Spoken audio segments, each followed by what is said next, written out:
Hi everyone, welcome to my channel sharing caring. My name is Tanu और आज मैं आप सबके साथ शेयर करने जा रही हूँ नॉर्मल डिलीवरी के लिए tips.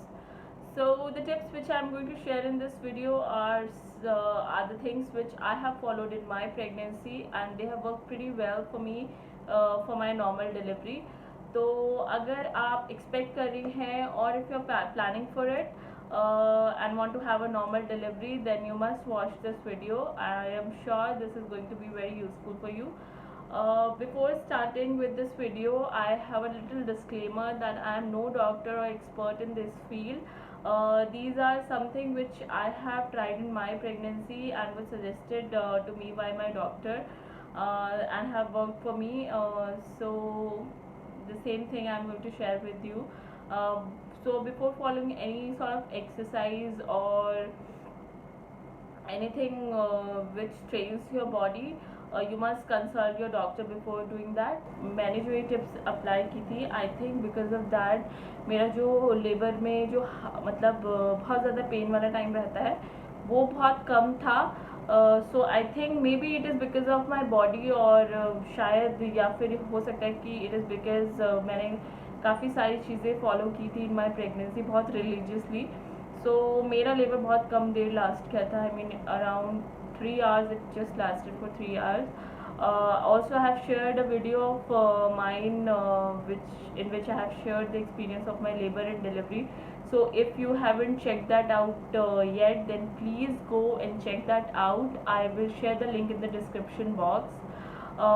So I think without any further ado, we should get started with the video. So my first tip is to stay hydrated. Staying hydrated in general is a very good thing. मैंने इसे अपनी list में सबसे पहले number पर इसलिए लिख रखा है because when I did go for the first appointment with my doctor, so this was the first thing which was suggested to me by her और मैंने इसको फॉलो किया थ्रू आउट माई प्रेगनेंसी. और सिर्फ हाइड्रेशन ऐसा नहीं है कि सिर्फ हमारे लिए बहुत मतलब फ़ायदे की चीज़ है. It is also good for babies growth and development inside. We can surely do that. और मेरी डॉक्टर ने मुझे जैसे सजेस्ट किया था, मेरी डॉक्टर ने मुझे बोला था to have at least 3-4 sips of water every 15 minutes, which practically I know is not possible. I used to make sure that I at least have a glass of water every hour.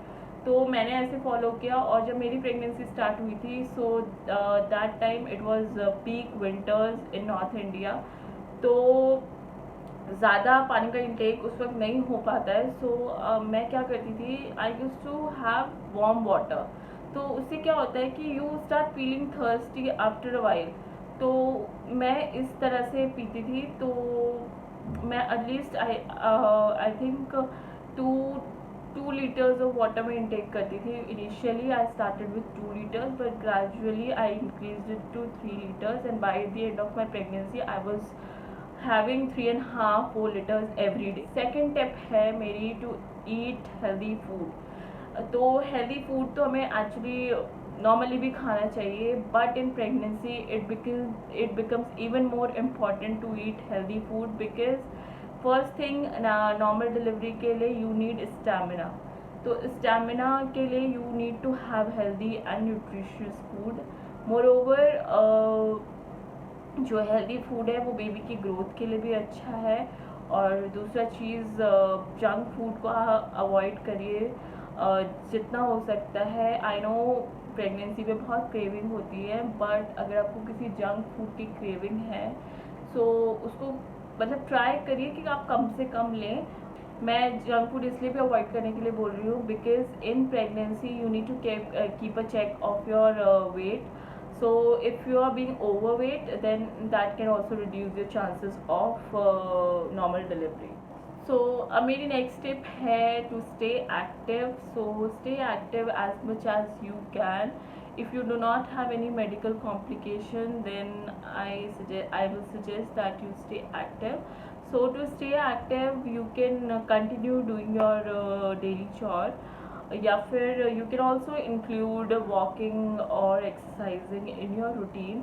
तो मेरी doctor ने मुझे सिर्फ और सिर्फ एक exercise recommend की थी एंड दैट वाज स्क्वाटिंग। और मैंने 5th month of my pregnancy से इसको हमें रोज़ किया है। So I started with 20 squats per day और 20 reps of squats per day, but then I gradually increased it to 40। और बिल्कुल एंड में जब मेरे डॉक्टर ने मुझे बोला था कि एक्सरसाइज करो, मैंने तब 50 भी किया है। तो this was the only exercise that I did in my I mean from the 5th month of my pregnancy. और मैं वॉक जो था मैं कंटिन्यूस करती थी। वॉक की एक्चुअली मेरी हैबिट पहले से भी थी, because even before my pregnancy I use to go for a walk. तो मैंने अपनी पूरी प्रेगनेंसी में वॉक करना कंटिन्यू रखा है। ऑब्वियसली आपका जो पेस होता है वॉक करने का that keeps changing, because pregnancy में बहुत बार you will feel tired. So it is okay, क्योंकि आपको सिर्फ उतना ही करना चाहिए प्रेगनेंसी में जितना आपको लगे कि आपकी बॉडी आपको अलाउ कर रही है। So you should not stress your body with any sort of workout or any sort of other activity। अब मैं 4th नंबर टिप बताने जा रही हूँ। तो 4th नंबर टिप भी बहुत इजी है और बहुत बेनिफिशियल है। और 4th टिप है is to stay away from stress. ये बहुत इजी है। You just have to be around positive people, you have to think about positive thing. मैं प्रेगनेंसी में क्या करती थी, I used to read lot of books about pregnancy, parenting and about nursing a baby। So this used to make me very happy, very relaxed। तो मुझे लगता है ये करना इसलिए भी इम्पॉर्टेंट है because once you have a baby in your life आपको ये सब करने का टाइम नहीं मिलेगा। you will not get the time to read any article of how to take care of your baby, how to nurse your baby। So I think this is the time when you can read about it। I mean over internet you can read, you can buy few books। I mostly used to watch videos over internet or used to read vlogs over internet। So that used to keep me little stress free। And also if there is something stressful going on in your life, then this will really take you away from that stress and will help you out। So that was my tip। अब मैं कुछ ऐसी tips share करने जा रही हूँ जो मुझे लगता है कि नॉर्मल डिलीवरी के लिए इम्पॉर्टेंट होती हैं but not many people talk about it. तो वो टिप है टू सेलेक्ट राइट डॉक्टर। तो मेरे को लगता है डॉक्टर चूज़ करना बहुत इम्पॉर्टेंट है। And even at the time of my labour मेरी डॉक्टर ने मुझे बहुत मतलब मोटिवेट किया, मुझे बार बार ये बोलकर कि मैं बहुत ब्रेव हूँ। At that time it really matters. जब आप इतना पेन में होते हो, फर्स्ट टाइम आप ऐसे एक्सपीरियंस कर रहे हो, तो बहुत ज़रूरी होता है कि आपको कंटिन्यूसली कोई वहाँ पे मोटिवेट। दूसरी टिप मेरी है to prepare yourself mentally for someone who is going through it for the first time. I think mentally prepare होना बहुत ज़रूरी है। I think one should always get this in their head कि बहुत दर्द बहुत होने वाला है। तो मुझे लगता है मेंटली प्रिपेयर होना बहुत ज़रूरी है। तो मैंने अपने आप को मेंटली बहुत प्रिपेयर रखा हुआ था that I will be able to do it. उसके लिए I used to watch live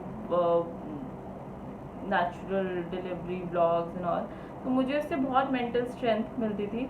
so I used to watch that. 3rd number मेरी टिप है, जो भी आपके साथ लेबर के टाइम पे हॉस्पिटल में जाए, बी इट योर हस्बैंड और योर मदर इन लॉ और योर मदर, मतलब make sure that someone I mean whom you take along with you is someone who is very brave in itself। because जब आप pen में होते हो, आप कितना ही मेंटली प्रिपेयर्ड हो, कहीं ना कहीं आपको एक मोटिवेशन चाहिए ही होता है।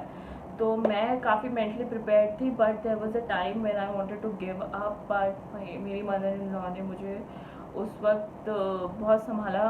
और I think that was also something which has let this to happen कि मैं नॉर्मल डिलीवरी कर पाई। तो make sure you take someone who will support you in that direction. जैसे कि मेरे अगर हस्बैंड होते उस टाइम पे सिर्फ मेरे साथ डिलीवरी के लिए, तो मुझे नहीं लगता शायद मैं कर पाती नॉर्मल डिलीवरी, बिकॉज उनके लिए भी ये सिचुएशन उतना ही नया था जितना ही मेरे लिए था।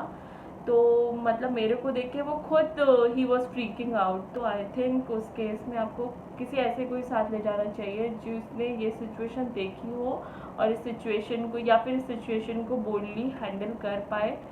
तो आई एम श्योर आप भी नॉर्मल डिलीवरी कर पाए। सो these were all my tips for the normal delivery. I hope you like this video. If you like this video, then please hit the like button, and if you want to watch more content like this, then please subscribe to my channel, and do not forget to share this video and comment down below that how you like this video, and also go and check out my previous video which is on my labor and delivery experience.